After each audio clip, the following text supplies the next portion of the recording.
ಒಂದು ಪ್ರಾಚೀನ ಭವಿಷ್ಯವಾಣಿ ಹೇಳುತ್ತೆ, ಒಂದು ನಕ್ಷತ್ರ ಭೂಮಿಗೆ ಬಂದು ನಮ್ಮ ಕುಡಿಯೋ ನೀರಿನ 1/3 ವಿಷ ಮಾಡುತ್ತೆ ಅಂತ.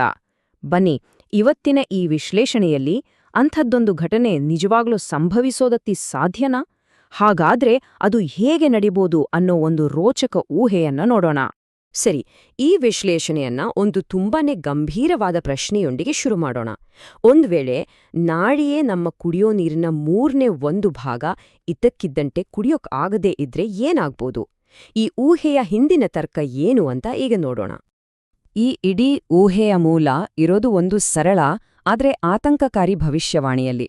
ಅದೇನೆಂದ್ರೆ, ಒಂದೇ ಒಂದು ಆಕಾಶಕಾಯದ ಘಟನೆ ನಮ್ಮ ಅತ್ಯಮೂಲ್ಯ ಸಂಪನ್ಮೂಲ ಅಂದ್ರೆ ಸಿಹಿ ನೀರನ್ನ ದೊಡ್ಡ ಪ್ರಮಾಣದಲ್ಲಿ ವಿಷ ಮಾಡುತ್ತೆ ಅನ್ನೋದು. ಹಾಗಾದ್ರೆ ಲೇಖಕರು ಈ ತೀರ್ಮಾನಕ್ಕೆ ಹೇಗೆ ತಲುಪಿದ್ರು?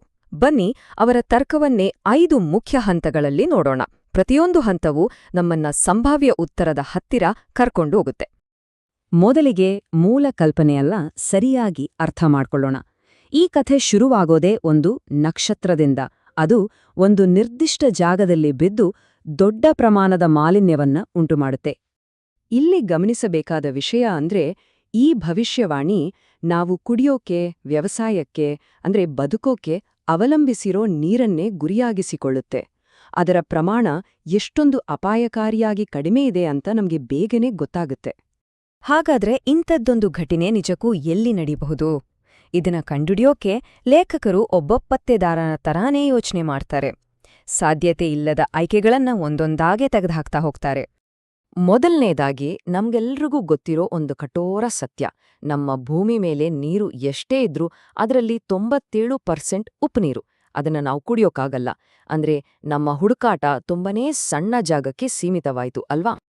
ಆ 3% ಸಿಹಿನೀರನ್ನ ನೋಡ್ದಾಗ ಕತೆ ಇನ್ನಷ್ಟು ಕಾಂಪ್ಲಿಕೇಟೆಡ್ ಆಗತ್ತೆ. ಯಾಕಂದ್ರೆ ಅದ್ರಲ್ಲೂ ಹೆಚ್ಚಿನ ನೀರು ಮಂಜುಗಡ್ಡೆಗಳಲ್ಲಿ ಲಾಕ್ ಆಗಿದೆ ಅಥವಾ ಭೂಮಿಯ ತುಂಬ ಆಳದಲ್ಲಿದೆ. ಅಂದ್ರೆ ಈ ಭವಿಷ್ಯವಾಣಿಯ ವ್ಯಾಪ್ತಿಗೆ ಅದು ಸಿಗೋದೇ ಇಲ್ಲ.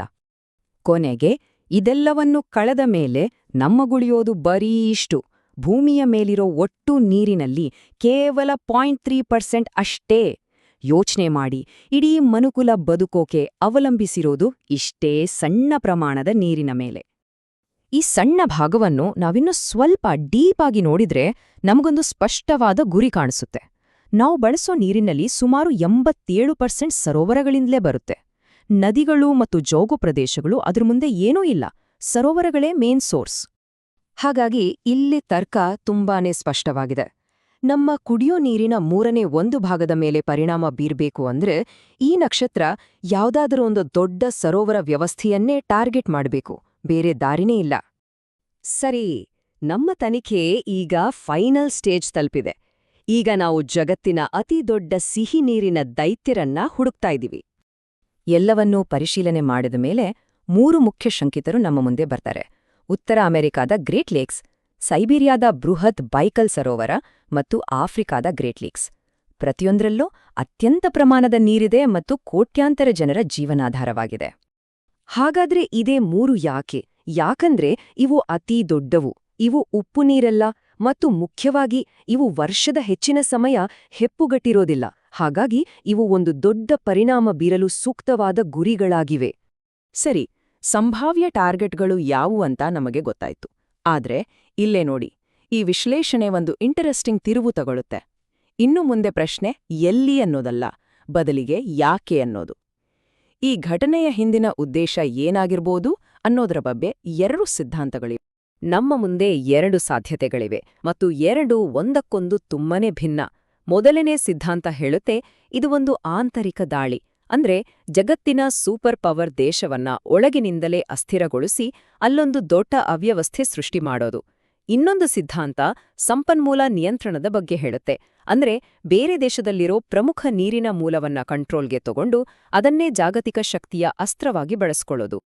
ಹಾಗಾದ್ರೆ ಇಷ್ಟೆಲ್ಲ ತರ್ಕ, ಇಷ್ಟೆಲ್ಲ ಊಹಾಪೋಹಗಳ ನಂತರ ನಾವು ಯಾವ ತೀರ್ಮಾನಕ್ಕೆ ಬರ್ತೀವಿ? ಆಶ್ಚರ್ಯ ಅಂದ್ರೆ, ಈ ವಿಶ್ಲೇಷಣೆ ನಮ್ಗೆ ಯಾವುದೇ ಒಂದು ನಿರ್ದಿಷ್ಟ ಉತ್ತರ ಕೊಡೋದಿಲ್ಲ. ಕೊನೆಯಲ್ಲಿ ಆಯ್ಕೆ ನಮ್ಮ ಮುಂದಿದೆ. ಇದು ಒಂದು ಮಹಾಶಕ್ತಿಯನ್ನೇ ಕುಸಿಯುವಂತೆ ಮಾಡೋ ಪ್ಲಾನ, ಅಥವಾ ಜಗತ್ತಿನ ಪ್ರಮುಖ ಸಂಪನ್ಮೂಲವನ್ನೇ ಕಂಟ್ರೋಲ್ಗೆ ತಗೊಳ್ಳೋ ತಂತ್ರನ?